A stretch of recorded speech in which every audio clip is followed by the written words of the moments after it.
के वंदे भारत ट्रेन देंगे, रेल की सौगात की बात की, तो ये तो पैसे जाने वाली बात की।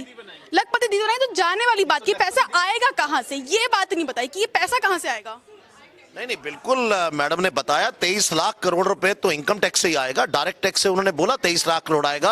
और 2024, हाँ आप ही की जेब से, और सिटीजन ही तो देंगे। टैक्स की बात हो रही है, ये तो बजट जो है ये आने और जाने का हिसाब है। जाने का उन्होंने बताया वंदे भारत की 40,000 बोगियां बनाएंगे, और उन्होंने बताया ट्रेन बनाएंगे, 150 एयरपोर्ट बनाएंगे, 517 2 करोड़ घर बनाएंगे। तो ये सब कुछ, ये तो जाने वाली आपने बात की। आने के लिए उन्होंने कहा 23 लाख करोड़ आएगा। फिस्कल डेफिसिट जो 5.9% एस्टिमेटेड था, जिसको घटा करके 5.8 कर दिया, तो 0.01% जीडीपी का, मतलब सरकार अपने खर्चे घटाने जा रही है। अब वो कैसे घटेंगे, इसका सिस्टम उन्हीं के पास होगा कि ब्याज की खर्चा कम हो जाएगा, आप ब्याज कम लेंगे।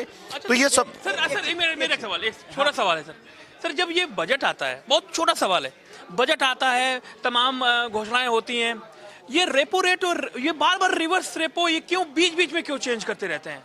उससे होम लोन ऊपर नीचे होता है, मेरे को समझ ये चीज नहीं आती। ये जरा मुझे बताइए, एक बार बजट में कर दीजिए, फिर अगले साल करिए। ये हर 2 महीने 3 महीने रिवाइज क्यों होते हैं सर? और फिर होम लोन की किस्त बढ़ जाती है, रेट उस पे इंटरेस्ट, ये क्यों होता है? देखिए, आपके पास होम लोन लेने के 2 तरीके हैं। आप फिक्स्ड रेट ऑफ इंटरेस्ट पे भी ले सकते हैं और फ्लेक्सिबल पे भी ले सकते हैं। आप जो बात कर रहे हैं वो फ्लेक्सिबल रेट ऑफ इंटरेस्ट की है। आपका बैंक जो है वो रिजर्व बैंक से पैसा लेता है, तो वो रेपो रेट जो है वो रिजर्व बैंक और उस बैंक के बीच का रेट है, जिस रेट पे उसको पैसा मिलता है। मैं अगर आपको उधार दे रहा हूं तो कहीं ना कहीं मैं रिजर्व बैंक से ले भी रहा हूं, तो वो जब मुझे पीछे वाला बनिया अगर महंगे रेट पर ब्याज दे रहा है, ब्याज पे पैसे दे रहा है, तो मुझे आगे से ज्यादा लेना पड़ेगा। मेरा पीछे घट जाता तो मैं घटा भी देता हूं। तो घटता कितना है वो आप जानते होंगे। सवाल ये है मैं सहमत हूं आपके साथ कि अभी तो बढ़ी ज्यादा रहा है, तो सरकार लेकिन कोशिश कर रही है कि किसी तरह से ये कम हो जाए। फिस्कल डेफिसिट को 4.5%, मनोज जी के साथ मेरे ख्याल से मेरा 12वां 13वां बजट में अब खड़े हम दोनों साथ में, तो फिस्कल डेफिसिट हर बार एक डिस्कशन होता है कि जो राजकोषीय घाटा है वो कैसे घटाया जाए। तो घाटे का मतलब है कमाई 98, खर्चा रुपया, तो जो 50 पैसे का डिफरेंस है वो कैसे घट सकता है। मैं कह रहा हूं कि एक चीज आप सवाल करेंगे, आने की जब बात चल रही है तो मैं ये कर रहा हूं कि जीएसटी का शेयर कैसे बढ़ रहा है, और ये जीएसटी मिडिल क्लास के लिए कितनी बड़ी समस्या है। जब जीएसटी पास हुआ था तो मिडिल क्लास ने खूब तालियां और फव्वारे छोड़े थे। देखिए, आज भी अगर मैं कहूँ तो जीएसटी को जो नंबर्स हैं, जो आज मैडम ने भी बोला कि 1.66 लाख करोड़ मंथली आज जीएसटी आ रहा है, और जब जीएसटी आया था तो एनविसाज किया था कि 1 लाख करोड़ आएगा तो बहुत अच्छा रहेगा। आज वो 1,70,000 करोड़ पहुंच चुका है। गवर्नमेंट बहुत खुश है इस बात से, लेकिन उसके साथ साथ गवर्नमेंट वो बेनिफिट्स जो मिडिल क्लास चाहता है, जो रेट्स आता है, जो 18% रेट है, जैसे आज हम बात कर रहे थे मेडिकल इंश्योरेंस के ऊपर, जो एक सबसे बड़ा इशू है मेडिक्लेम के अंदर। आप एक तरफ आधी 5 करोड़ लोगों को बीमा दे रहे हैं आप सरकार की तरफ से, और मिडिल क्लास जो अपने हेल्थ के लिए बीमा ले रहा है उस पे आप 18%, नहीं जीएसटी भी 18%, मतलब लग्जरी में आप काउंट कर रहे हैं। ये कैसा जीएसटी है? बिल्कुल, ये मैं भी मानता हूँ कि हम लोग खुद कहते हैं कि 5 लाख सबको फ्री देंगे, और जो आदमी खुद अपनी जेब से देना चाहता है कि ठीक है मुझे गवर्नमेंट से नहीं लेना है, मैं अपनी जेब से मेडिक्लेम ले लेता हूँ, उसको 18% हम लोग टैक्स चार्ज कर रहे हैं। ये सबसे ज़्यादा शायद मिडिल क्लास को लगता है, और उसके लिए बहुत रेगुलर बेसिस पे क्या कहते हैं पूरा मिडिल। एक चीज और मैं इसमें ऐड करता हूं आपसे, क्योंकि आप जीएसटी की बहुत सारी डिबेट्स में रहते हैं। एक आदमी क्रेडिट कार्ड से कर्ज लेता है, क्रेडिट कार्ड, उसका वो क्रेडिट कार्ड वाले को देता है पैसा, उस पर से सरकार जी आ जाती है कि नहीं इसमें 2 रुपए मेरा भी है। ये जो जीएसटी है ये कैसे आप जस्टिफाई करते हैं? देखिए, उसके अंदर एक बहुत पुराना इशू है कि जब क्रेडिट कार्ड वाले आपको लोन देते हैं तो वो जो पैसे लेते हैं उसके अंदर ना चार्जेस का बड़ा इशू था। ये सर्विस टैक्स से होके आ रहा है। उसके अंदर बड़ा इशू था कि इंटरेस्ट के कितने पैसे हैं, चार्जेस के कितने पैसे हैं, बैंक चार्जेस कितना है, क्रेडिट कार्ड चार्जेस कितना है। तो वो सर्विस टैक्स में ही हो गया था कि ठीक है भाई, तुम जितने पैसे क्रेडिट कार्ड कंपनी को दोगे अपने लोन के अलावा, उन सब के ऊपर हम लोग सर्विस टैक्स कलेक्ट कर लेंगे। तो होता क्या है, जहाँ पर भी इशू होता है गवर्नमेंट ये कहती है कि ठीक है आप छोड़ो सारी बात, आप टैक्स दे दो, हम टैक्स कलेक्ट कर लेंगे, हम दोबारा खर्च देंगे आपके ऊपर, लेकिन आपसे टैक्स ले लेते हैं। तो वो वहाँ पर वो इशू है। नहीं, देखिए विपिन जी, ऐसा है, एक चीज तो आप मानेंगे कि जो मैं पैसा देता हूं मैं पहले 30% इनकम टैक्स दे करके 70 रुपए मेरे पास 100 रुपए में आते हैं, फिर उसको मैं खर्च करता हूं जिसको आप 1,72,00,000 करोड़ आपको पर मंथ जीएसटी आता है। तो एक्चुअली तो ये टैक्स पेड मनी, तो कहीं ना कहीं तो ये दर्द जायज है कि उसी पैसे को जब मैं खर्च करता हूं आप उस पर भी टैक्स लेते हैं, जब मैं कमाता हूं तब भी टैक्स लेते हैं। तो टैक्स और मौत जो मैं कहता होता हूं हमेशा दोनों परमानेंट है। तो कहीं ऐसा तो नहीं कि कहीं कुछ चीजों में बिल्कुल रिलीफ दिया जा सकता था आज, जहां वो कह सकते थे कि ओके सरकार इसको छोड़ देगी, चाहे वो जीएसटी काउंसिल के थ्रू छुड़वाए, क्योंकि भारत सरकार को जीएसटी काउंसिल से अलग तो है नहीं, वो भी उसका एक पार्ट है, क्योंकि सेंट्रल फाइनेंस मिनिस्टर जो है निर्मला सीतारमण वही तो चेयर है उसकी, वही चेयरपर्सन है उसकी। तो कहीं ना कहीं आप लोगों को ये मुद्दे उठाने चाहिए कि जीएसटी ये जो क्रेडिट कार्ड पर ब्याज लगता है ये वही व्यक्ति है बेचारा, तो कहीं ना कहीं उसी मेडिकल एक्सपेंसेस पर है, ऑलरेडी वो डिप्राइव्ड में है। अगर कोई भी कहीं से कोई क्रेडिट कार्ड इस्तेमाल कर रहा है तो वो किसी वजह से कर रहा है, उस पर आप उसको एक मार्केट पॉलिसी नहीं बना सकते, उसको एक अर्निंग का सोर्स नहीं बनाना चाहिए सर। देखिए, अर्निंग के सोर्स की बात करूं तो शायद बहुत सारी बातें खुल जाएंगी।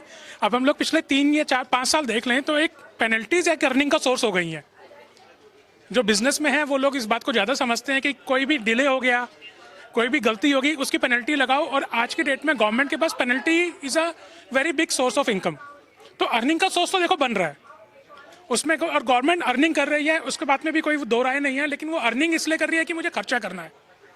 अब वो खर्चा करने की डेफिनेशन कैपेक्स में कर रही है, रेवेन्यू में कर रही है, या फ्रीबीज में कर रही है, वो एक अलग मुद्दा है, उसमें शायद पॉलिटिकल ज़्यादा इशू है वो बड़ा।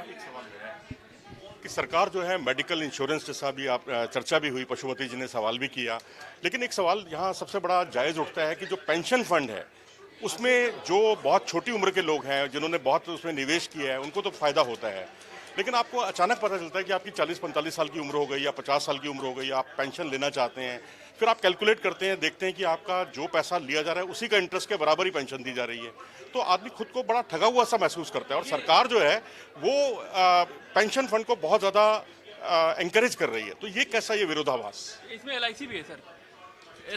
एलआईसी का जो रेट ऑफ इंटरेस्ट है वो 21-22 साल जमा करे आदमी, और 23-24 साल में मिले, जरा सा मिले। अभी तो आप इन्फ्लेशन को काउंट नहीं कर रहे हैं, जो 7% का इन्फ्लेशन है उसको माइनस करेंगे तो आपको आपके पैसे भी वापस नहीं मिलते हैं। यही मैं कह रहा हूँ सर। देखिए ऐसा है मनोज जी, इसमें बहुत सारी चीजें ऐसी हैं, सरकारों ने बिल्कुल इसको रेवेन्यू का सोर्स बना लिया है, जबकि ये रेवेन्यू का सोर्स नहीं था। सरकार अपने शेयर को बिल्कुल छोड़ने को तैयार नहीं है, सरकार के जो खर्चे हैं वो उसी को पूरा करने में लगी हुई है। तो बिल्कुल सही बात है, मेडिक्लेम के ऊपर, जबकि मेडिकल सर्विसेज के ऊपर किसी तरह का जीएसटी लगाना बिल्कुल नाजायज है। आप अपने, क्योंकि आपने हॉस्पिटल पर जीएसटी नहीं लगाया सिर्फ इसलिए क्योंकि मेडिकल सर्विसेज महंगी हो जाएंगी। तो जब आप मेडिकल इंश्योरेंस में अपना इंश्योरेंस खुद करा रहा हूं, या मैं पेंशन फंड में आपकी बात पे जा रहा हूं, अगर मैं पेंशन फंड में आप मुझे भेज रहे हैं, आपने मुझे रिटायरमेंट फंड दिया नहीं है, आपकी बात में अगर मैं ऐड कर दूं उसमें, तो एटीसी का मेरा जो विड्रॉ कर दिया आपने, तो जो 30% सरकार मुझे देती थी 1.5 लाख के ऊपर 45,000 रुपए, सरकार ने अपना 45,000 तो बचा लिया, मुझे बोला खुद ही जाओ अपना 1.5 लाख का इन्वेस्ट करना है करो, नहीं तो मत करो। तो मेरा जो वो रेट, मुझे जो रिटर्न मिलता था, जो मैं 70% एक तरह से इन्वेस्ट करता था, 30 तो सरकार का था, तो सरकार ने तो अपना हिस्सा बिल्कुल ठीक बात है काट लिया है, अपना पल्ला झाड़ लिया कि आप अपने लेवल पे खुद करिए। तो नए रिजीम में और क्या है, यही तो हुआ आपको, लेकिन उन्होंने कंसिडर करके दे दिया कि 7 लाख तक टैक्स आपको नहीं लगता है, तो उन्होंने ये कहा कि हमने इसको सेट ऑफ कर दिया है। लेकिन जब आप ज्यादा बड़े ब्रैकेट में जाते हैं तो आपको पता लगता है मेरे साथ तो ठगी हुई है, और सरकार ने अब रेट भी चेंज नहीं किया, इस बार वही स्लैब पे वापस कर दिया है। पर सबसे अच्छी बात जो आज के बजट की है, जिसका डर था, किसी भी टैक्स के रेट को बढ़ाया नहीं गया है, वरना जिस तरह से कोविड से हम बाहर आए हैं, जिस तरह से डर था कि कुछ टैक्सेस नए लगेंगे, कुछ होगा, कम से कम 4-5 महीने हम सुख का सांस ले सकते हैं कि सरकार कहीं कुछ बढ़ाने नहीं जा रही है। वरना जिस तरह से सरकार बिल्कुल फुल पावर में है, मेजोरिटी में है, कॉन्फिडेंट है, तो कुछ भी हो सकता था। तो हम तो अपने बेनिफिट्स की बात कर रहे हैं कि ये नहीं मिला, लेकिन उसके साथ साथ आपको शुक्र करना चाहिए कि उन्होंने कुछ बढ़ाया भी नहीं है, टच ही नहीं किया उसको, तो ये भी अपने आप में एक रिलीफ है। ये जो है कि आप जिस स्थिति में हैं उस स्थिति में बने भी रहे हैं तो खैर मना सकते हैं। और प्रधानमंत्री मोदी जी ने कहा कि ये राष्ट्र निर्माण का बजट है, तो राष्ट्र निर्माण के लिए हर व्यक्ति को कुछ न कुछ अपना अंशदान देना होता है। और इस टैक्स पर ऐसी कई सारी बातें हैं जो हम लगातार कर सकते हैं, लगातार करेंगे, आगे भी हम जुड़ेंगे दोनों साथियों से। आप सभी का धन्यवाद। देखते रहिए चकल्लस, देखते रहिए इंडिया न्यूज़। धन्यवाद। धन्यवाद।